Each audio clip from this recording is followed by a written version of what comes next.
오늘은 데칼코마니라는 제목으로 하나님 말씀 나누겠습니다. 데칼코마니 기억하시죠? 미술 기법 중에서 종이를 반으로 접어서 한쪽에다 물감으로 이렇게 스케치를 하면 다시 반으로 접었다 펴면 완벽한 대칭을 이루는 미술 기법이 있습니다. 그 그림을 좀 떠올리면서 오늘 이 출애굽기 말씀을 통해서 하나님 말씀 듣기를 원합니다. 이스라엘이라는 나라 우리에게 익숙해요. 요즘도 국제정세 속에서 이스라엘 나라 이름이 많이 이슈가 되고 있는데 작지만 강한 나라로 잘 알려져 있습니다. 유태인의 교육법, 또 경제력, 많은 것으로 이제 화제가 되는 나라인데요. 특별히 또 하나 이스라엘이 유명한 이유는 구약 속의 주인공 같은 나라이기 때문입니다. 이제 같은이라고 제가 말씀을 드렸는데 왜냐하면 이 구약 성경 읽어보면 대략 2600번 정도의 이 언급이 된다고 합니다. 이스라엘이라는 이름이요. 그러니까 사람들이 오해하는 게 있어요. 아, 구약의 주인공은 이스라엘이구나. 사람들이 이렇게 얘기합니다. 우리 성경을 잘 모르는 사람들은 아, 하나님이 이스라엘을 특별히 사랑하시는구나. 하나님은 이스라엘의 민족신이구나. 이렇게 오해하는 경우가 있습니다. 그러나 성경을 잘 읽어보면 이것이 오해라는 것을 잘 알 수 있습니다. 하나님의 뜻은요, 이스라엘만 사랑하신 것이 아니라 이스라엘 통해서 온 세상을 사랑하시는 계획을 가지고 있었죠. 그러니까 한마디로 좀 쉽게 설명하면 이스라엘이 하나님께 택함받은 선교사 혹은 제사장 나라로 세상과 하나님을 잇는 통로로 쓰임받았던 것이었기 때문에 사실 이스라엘의 선택은 온 세상을 사랑하시는 하나님의 마음이라고 우리가 볼 수 있겠습니다. 근데 왜 하필 이스라엘이었느냐 생각해보면 그 이유는 명확합니다. 하나님께서 말씀하신 적도 있는데 가장 약하고 보잘것없었기 때문이에요. 이스라엘은 되게 독특했어요. 왜냐하면 그 당시 열방의 민족들 중에서 노예로 태생이 노예였던 민족이었거든요. 노예 생활하다가 태어난 민족이었기 때문에 지식과 문명도 없었고 군사력, 경제력 하나도 없었습니다. 그냥 애굽이란 나라 안에 노예 민족이 하나 있었던 거예요. 그러니까 이 민족은 성공할 수 있는 확률이 없었던 그런 나라였기 때문에 하나님이 택하셨다고 했습니다. 그래서 이 민족을 택하셔서 하나님이 온 세상에 알리고 싶었던 것은 이 나라와 내가 동행했을 때에 이 민족이 얼마나 큰 복을 받는지 보라. 그래서 이것을 보고서 온 세상이 하나님을 바라보고 하나님이 그 온 민족과 열방을 되찾는 계획과 비전을 가지신 것이 하나님의 뜻이었습니다. 그렇게 출애굽기가 시작이 되는 것이죠. 그래서 하나님의 계획이 이스라엘을 통해서 시작이 되었고 이렇게 애굽과 이스라엘이 굉장히 극한 대비를 이루었거든요. 애굽은 모든 것에 정점을 이루고 있었던 그런 나라였어요. 문명과 지식과 군사력, 경제력 최고점에 있었는데 그 밑에 노예로 일했던 민족이 이스라엘이기 때문에 이스라엘이 애굽의 소나기를 벗어나는 것은 불가능한 이야기였죠. 근데 이 불가능한 이야기가 이 밖에서 온 하나님의 능력으로부터 이루어진 이야기가 출애굽기의 서론이었어요. 그러니까 이 출애굽기 이야기를 보면 온 세상에 있는 열방의 나라 사람들이 이 이야기에 주목하게 된 힘이 있었던 것입니다. 원래 인트로는 힘이 있어야 되잖아요. 사람들의 이목을 집중시켜야 되는데 이 출애굽의 이야기는 사람들의 이목을 끄는 힘이 있었습니다. 아니, 그 민족이 애굽의 소나기에서 벗어났다고? 라고 하면서 근데 그것이 그들의 힘이 아니라 어떤 하나님이라는 신의 능력 때문이었다고? 라고 하면서 주목하게 된 이야기가 이 출애굽기의 서론이었습니다. 그래서 탈출해서 홍해를 가르고 시내산에 도착하는 이야기 여기까지가 이제 이스라엘의 서론격이라고 보시면 되겠어요. 그리고 시내산에 도착하죠. 구약 통독해 보시면 알겠지만 그 시내산에 도착하는 이야기가 출애굽기 19장인데 이제 여기서부터 하나님의 특별한 프로젝트가 시작이 됩니다. 근데 이 프로젝트가 되게 귀한 이야기인데 우리 마음이 좀 어려워지는 시기이기도 해요. 여기까지는 좀 좋았어요. 괜찮았어요. 참을 만한데 19장 이르고 하나님의 특별한 프로젝트 뭐냐? 그 민족이 하나님의 땅으로 들어가야 되는데 땅에서 민족으로 있는 것보다 더 중요한 것은 하나님의 백성이 되는 것이었거든요. 이 하나님 백성 되는 프로젝트를 위해서 1년간 이 시내산에 두시면서 하나님께서 특별한 양육 훈련을 시작하십니다. 그게 1년간의 이야기인데 이게 출애굽기 19장부터 40장, 레위기 1장부터 27장, 그리고 민수기 1장부터 10장에 이르는 그 긴 기록이 이 하나님의 특별한 1년간의 하나님의 제자 훈련, 하나님 백성의 훈련이었거든요. 근데 이게 사실은 되게 귀한 프로젝트고 훈련이었는데 읽기는 쉽지가 않아요.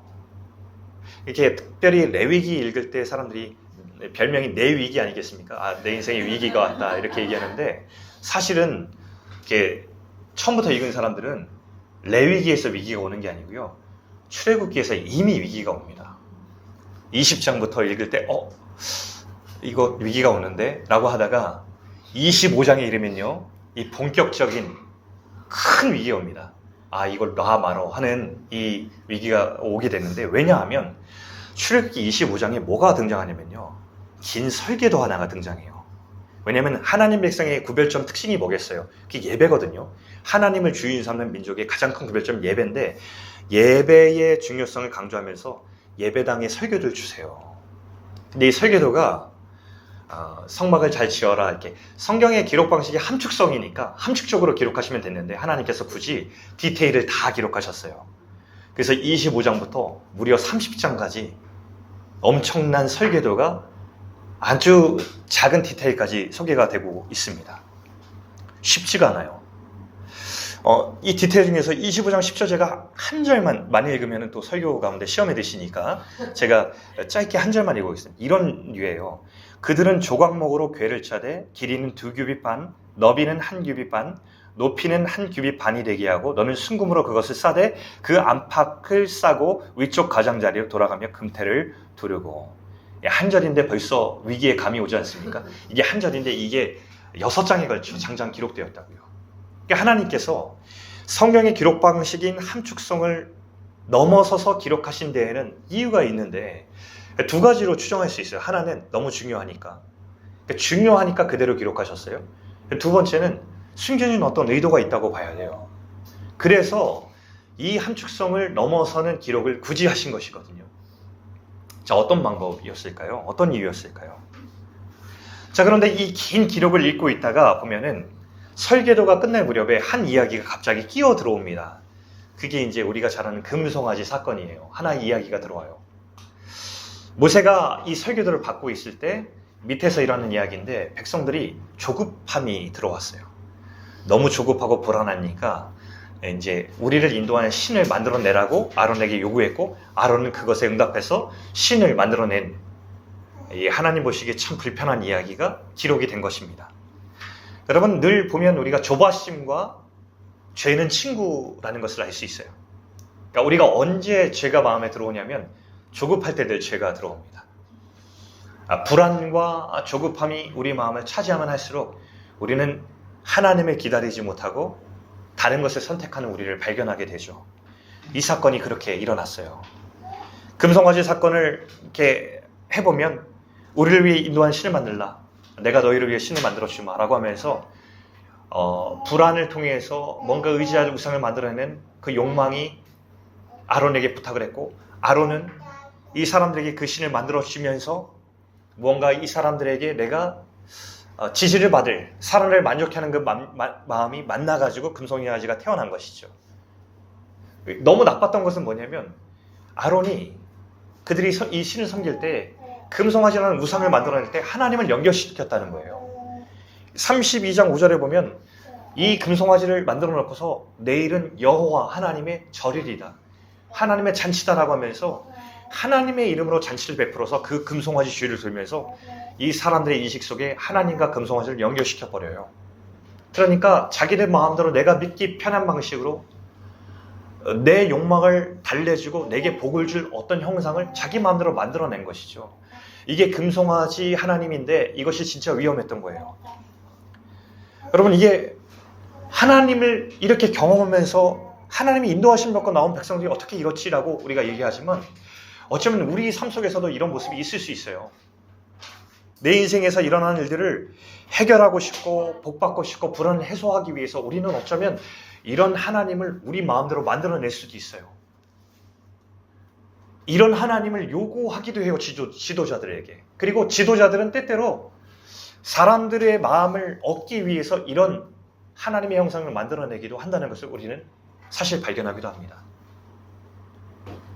이 금송아지 사건이 하나님 보시기에 정말 옳지 않았어요. 그리고 되게 위험한 일이었어요. 하나님이 되게 격분하셨거든요, 이 일 이후에. 근데 우리가 성경을 읽을 때 하나님의 격분의 감정을 읽을 때 꼭 지휘할 것이 있는데, 이 격분이 하나님이 하라는 대로 말 안 들어서 하나님 화가 나셨어라고 하는 이런 모습보다는 조금 이렇게 이해하면 더 좋을 것 같아요.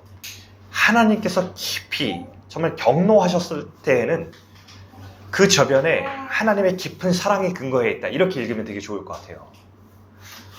하나님은 우리가 행복하길 원하셔서 하나님이 동행해 주셨는데 이 동행을 떠나는 사람들을 볼 때 하나님께서 경노하시거든요. 그 격분의 근거는 그 하나님을 떠날 때 우리가 결론적으로 망하게 되어 있기 때문이고, 하나님은 당신의 자녀들이 망하고 멸망한 길을 걷는 것을 몹시 마음 아파하시기 때문에 경노하신다. 하나님의 분노의 저변에 깊은 사랑을 좀 이해하고 읽으면 좋을 것 같다는 생각이 들었습니다. 하나님이 그것을 보신 것이에요. 이 금송아지 사건을 보면서. 제가 어릴 때 한 5살, 6살 때 이런 기억이 있거든요. 아버지가 방 안에서 신문지를 깔아놓고서 거기에서 돼지표 노란 폰드 기억하세요? 어릴 때 그거 노란 돼지표 폰드 많이 썼는데요. 그 노란 돼지표 폰드로 작업을 하고 계셨어요. 제가 옆에 있었고요. 근데 전화가 왔는데 그때 당시만 해도 제가 아직도 기억하는 창가에 검은색 유선 전화기가 있어요. 거리가 있습니다. 아버지가 중앙에서 작업을 하시다가 전화를 받으러 가셨어요. 근데 이제 제가 이 돼지표문도 향기가 너무 좋은 거예요. 아니 이렇게 좋은 냄새가 있다니 너무 매력적이고 너무 매력적인 냄새에 이끌려서 가까이 갔습니다. 그리고 이 코를 대고서 제가 맡기 시작했어요. 진짜 너무 좋은 거예요. 그래갖고 근데 아버지가 전화 받다가 발견하시고 깜짝 놀라서 저를 이제 안 닿으시니까 거리가 있으니까 발로 저를 밀어내시는 거예요. 저 기분이 상당히 나빴습니다. 왜 아버지가 나를 이 좋은 냄새를 못 맡게 하는 거지? 이해가 되지 않아가지고 제가 가까이 가서 계속 맡으려고 하는데 아버지는 완강히 전화를 받으시면서 저를 발로 지지하시다가 안 되겠든지 급히 전화를 마무리하고 제게 와가지고 그때서야 제게 이 본드가 얼마나 해로운 것인지를 설명을 해줬어요. 그때까지는 몰랐어요. 저는 이해가 되지 않았고 아버지 왜 이렇게 좋은 냄새를 못 맡게 하나 이유가 있었던 것이죠. 여러분 우리가 하나님 앞에서 좀 겸손할 필요가 있다는 생각을 합니다. 하나님이 우리 인생을 계획하셨고 하나님이 죽기까지 우리를 사랑하셨고 우리 인생을 붙들고 가실 때에 우리는 조금 더 겸손하게 하나님 앞에 있는 것이 얼마나 큰 복인지 고백할 필요가 있어요. 그런데 죄성이 작동할 때 우리 마음 가운데 이것이 싫어지는 마음들이 종종 올라오긴 합니다. 내가 내 삶의 주인 되고 싶어하고 내가 내 인생을 좀 더 주도하고 싶어하는 마음들이 있고요. 특별히 세상에 나가면은 하나님을 예배하는 것을 자존심 상해하는 마음들을 만나게 됩니다. 내가 내 인생의 주인인데 내가 누굴 예배하느냐고 하는 마음들을 만나게 됩니다. 현대의 정신들을 바라보면 이런 것들이 유행하고 있잖아요. 내가 내 인생의 주인이고 내가 내 인생의 주인 되어서 살아가는 것이 그것이 멋진 것이라고 얘기를 하잖아요. 각자 옳게 여긴 대로 사는 것 그것이 정말 좋은 것이다라고 얘기하지만 여러분 이것은 이 성경의 기준에 볼 때에 오늘 이 금송아지를 숭배하는 사람들의 마음과 같다는 것을 우리 발견합니다. 성경에서 이렇게 살아가는 모습들은 전혀 새로운 것이 아니라고 우리에게 얘기해요. 성경에서 가장 사람들이 하나님을 떠나서 악하게 살아갈 때에 하나님을 무시할 때 그래서 그 결과 가장 고통스럽고 어두운 터널을 지나갈 때를 보면은 이게 사사기인데요. 사사기를 읽어보면 그 기록이 정말 엉망진창이에요. 정말 어두운 이야기들이 많이 있고 참말 읽기 어려운 내용들이 나오거든요. 그 모든 내용을 다 기록하고 나서 사사기의 그 마지막에 하나님께서 한 줄을 딱 기록하시면서 왜 이들이 이런 엉망의 삶을 살아가는지 거기다 이유를 기록해 놓으셨어요. 이렇게 나옵니다. 그때 이스라엘의 왕이 없으므로 사람이 각기 자기의 소견대로 옳은 대로 행하였더라. 스스로 왕된 마음이 이 사람들의 인생을 이렇게 만들었다는 것이죠. 하나님 앞에 겸손히 주인 삼은 이 마음들의 인생이 얼마나 복있고 행복한 삶이 되는지를 주님께서 알려주셨고 동시에 성경에는 하나님을 떠나는 그 자체가 얼마나 위험한 삶인지 하나님께서 우리에게 알려주셨어요. 우리 마음 가운데 이런 죄된 마음들이 있어요. 우리 인생 가운데 자꾸만 우리 스스로 조급해져서 우리가 주인 되고자 하는 마음. 그래서 가끔씩 하나님을 소환하려고 하는 마음들이 우리 가운데 있지만 성경은 오늘 우리 가운데 주시는 마음은 무엇입니까? 주님이 주신 설교대로 살아가고 그 마음 가운데 순종하며 주님을 주인 삼아 살아갈 때에 우리 가운데 진정한 행복이 있다는 것을 우리에게 오늘 알려주시고 있습니다. 그래서 오늘 이 설교도와 금송아지 대비를 우리에게 이루어 주시는 거예요. 여러분 우리 안에 내가 만들어낸 금송아지 없을까 우리 한번 생각해 보면 좋겠습니다. 내가 디자인한 하나님, 내가 믿기 편한 방식대로 만들어낸 하나님이나 신앙생활 하다가 익숙해져서 내가 주인 되었는데 내가 주인된 이야기에 하나님을 부르는 신앙인가? 아니면 하나님의 이야기 속으로 내가 들어가는 신앙인가? 라는 것을 조금 우리가 이 본문 앞에서 머물러 생각해 볼 수 있으면 좋겠습니다. 우리의 신앙은 받을 복을 구하는 신앙이 아니라 이미 임한 복을 누리는 신앙이죠. 그래서 하나님께서 내 인생에 찾아와 들어오신 이 놀라우신 사건, 우리 아까 선교사님께서 기도 시작하시자마자 하신 고백이 우리를 위해서 임하신 십자가의 사건에 대해서 송축하는 기도를 드리셨는데 이것이 우리 신앙의 본질 아니겠어요? 하나님의 깊이 만난 사람들 치고서 하나님 내게 임할 복을 주님을 통해 기다립니다 이렇게 얘기하는 사람은 없는 것 같아요. 제가 하나님을 만난 사람들을 지켜본 바 그 공통점은 하나님 저에게 임할 복을 주시옵소서라고 고백하는 사람이 아니라 하나같이 공통점이 하나님 제게 어떻게 이런 복을 주셨습니까? 이 복이 너무 귀해서 주님을 예배합니다. 그리고 주님을 따라가고 싶습니다. 라는 사람들이 주님을 깊이 만난 사람들의 공통점이었어요. 자신의 이야기로 하나님을 불러내는 사람들이 아니라 하나님의 이야기로 자신의 인생을 던져서 걸어 들어가고 싶은 사람들의 마음이 주님을 만난 사람들의 공통점이더라고요. 제가 이제 얼마 전에 여기 빈짠 지역 아신지 모르겠지만 빈짠 지역에 한 학교가 있어요. 교회 안에 학교가 있는데 두 귀한 선생님이 여자 선생님인데 싱글 여자 선생님들이 이 학교를 섬기세요. 제가 어떤 기회로 이 학교를 만나게 돼서 가끔 방문하게 돼서 최근에 어떤 사역을 하게 되어서 조금 더 이제 그 학교를 방문할 기회가 좀 있었습니다. 근데 학교 방문하면은 교회 맨 2층에 있는데 창문이 뚫려 있어요, 위에. 그래가지고 더운 공기가 너무 막 들어옵니다. 근데 선풍기가 한 대밖에 없더라고요. 그래가지고 이렇게 앉아 있는데 땀이 막 쫙쫙 나는데 너무 지치는 거예요. 근데 거기서 이제 딱 보니까 저도 이렇게 지치는데 저 앞에 선생님 두 분이 가르치는데 애들이 이렇게 간이 플라스틱 의자에 앉아 있고 높이도 맞지 않은 이렇게 테이블에서 옹기종기 모여가지고 막 공부하는 거예요. 선생님들은 막 땀을 주룩주룩 흐르고 있고. 그리고 교실이 넓은 한 칸이니까 교실을 나눠서 해야 되는데 세 칸을 나눴는데 칸을 어떻게 나누냐면 철사로 묶어가지고 커튼 얇은 거 있잖아요. 그거를 이제 놓고선 이제 공부를 하는 겁니다. 그래가지고 이제 그러고 있는데 한 가지가 인상적이었던 건 뭐냐면 아이들 표정이 되게 밝아요. 아이들 표정이 밝아요. 아이들이 이렇게 가난한 지역 아이들이어서 그 아이들이 왜 거기서 공부하냐면 학교에 갈 수 없는 형편들이 있어서 사정들이 있어서 거기 나오거든요. 아이들 보면요 가방에 구멍, 주먹만한 구멍이 나 있습니다. 보면 좀 안 됐어요. 근데 안 됐다고 해서 없는 게 또 이 아이들 표정이 너무 밝은 거예요. 그리고 사랑이 얼마나 많은지요. 제가 거기 뒤에 가서 앉아 있잖아요. 얼마나 밝게 인사하고 저한테 와가지고 꼭 갈 때마다 손에다가 뭘 와서 쥐어줘요. 보면은 사탕이 이렇게 있습니다. 귀한 사탕인데 저희 딸들도 잘 안 주는 사탕인데 사탕을 이렇게 쥐어주고요. 어떤 남자애가요 지난번엔 저한테 보더니만 이렇게 또 이렇게 손에 뭘 쥐어줘요. 그래서 내가 딱 보니까 사탕 2개가 그 귀한 사탕 있잖아요. 아니 사탕이 아니야. 구슬 2개 있잖아요. 영롱한 빛깔을 한 구슬 2개가 있는 거예요.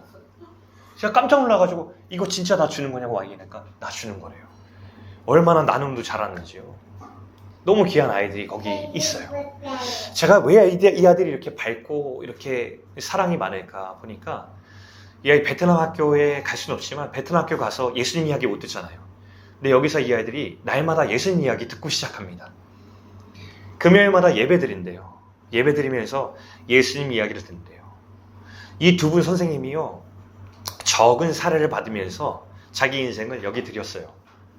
그래가지고 이 아이들을 위해서 딱 하나 소망을 가지고 있는데 왜 적은 사례를 여기서 자기 인생을 드렸냐면 여기서 이 아이들은 가난하지만 예수님의 이야기 들을 수 있다는 겁니다. 사명이 있어요. 사명이 있어요. 주일학교를 만들었어요. 이제 주중에 그렇게 일하고도 주일학교를 그 교회에 없는 주일학교를 만들어서 이 아이들을 주일에는 여기 초대해서 주일학교로 하고요.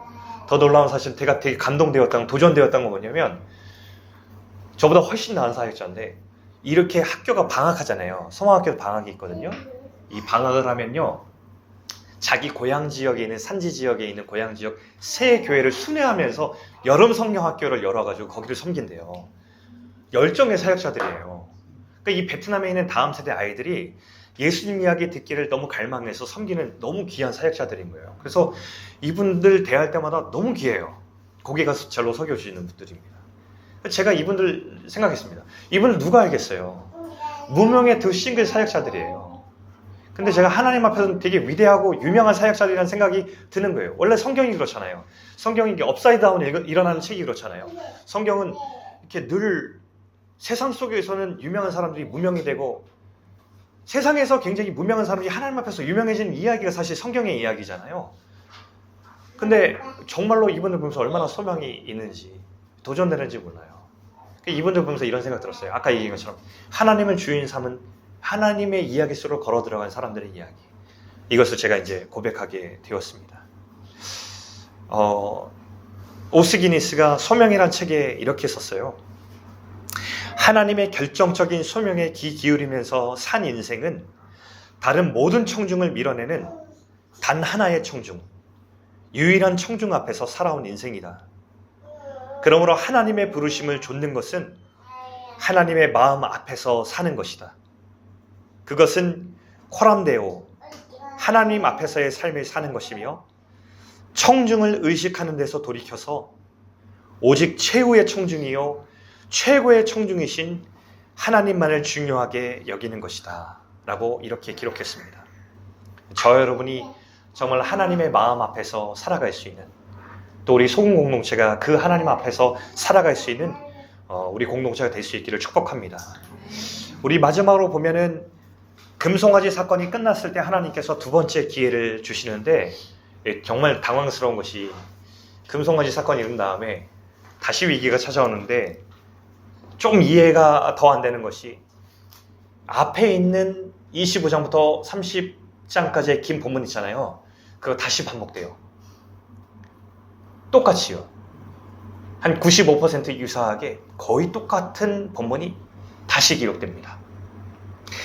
아까는 이렇게 이해할 만해요. 중요하니까. 성막이 어떻게 생겼는지 상상해야 되니까 디테일을 주셨구나 라고 하는데 뒤에 다시 반복되는 이것은 조금 이해하기 어려운 게 이렇게 하면 되잖아요.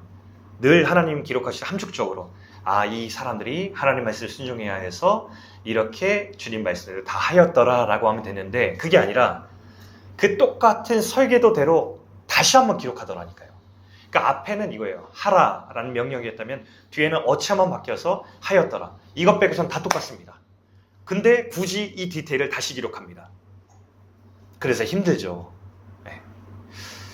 그러니까 왜 이렇게 하셨을까라는 생각을 들었을 때에 의도가 있기 때문이었죠. 하나님이 굳이 이것을 다시 디테일에 기록하셨다는 것은 이것을 읽으면서 하고 싶었던 이야기가 있었을 것 같아요. 뭘까요?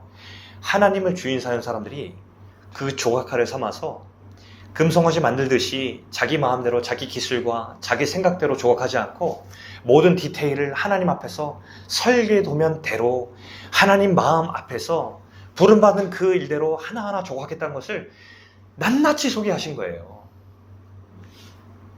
36장부터 무려 40장에 이르기까지 이 디테일을 이렇게 하였더라, 이렇게 하였더라, 이렇게 하였더라. 켜켜이 이 말씀을 기록하시면서 우리에게 말씀하신 바가 있습니다.